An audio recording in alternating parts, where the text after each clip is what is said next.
ইতিহাসে এই প্রথমবারের মতো আন্তর্জাতিক বাজারে স্বর্ণের দাম প্রতি আউন্স $৫,০০০ ছাড়িয়েছে।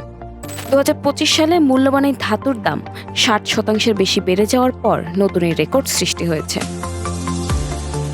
বিশ্বজুড়ে আর্থিক ও ভূ-রাজনৈতিক অনিশ্চয়তা, যুক্তরাষ্ট্র ও ন্যাটোর মধ্যে উত্তেজনা এবং মার্কিন প্রেসিডেন্ট ডোনাল্ড ট্রাম্পের বাণিজ্য নীতি নিয়ে উদ্বেগের প্রেক্ষাপটে স্বর্ণের দামে এই ঊর্ধ্বগতি দেখা যাচ্ছে।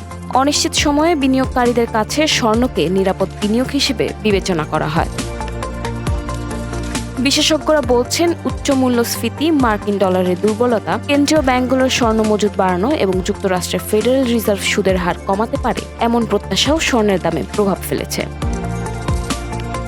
ওয়ার্ল্ড গোল্ড কাউন্সিলের তথ্য অনুযায়ী মানব ইতিহাসে এখন পর্যন্ত প্রায় 2,16,000 টন স্বর্ণ উত্তোলন করা হয়েছে। তবে বিশেষজ্ঞদের আশঙ্কা, ভবিষ্যতে স্বর্ণের সরবরাহ বৃদ্ধির গতি ধীর হতে পারে।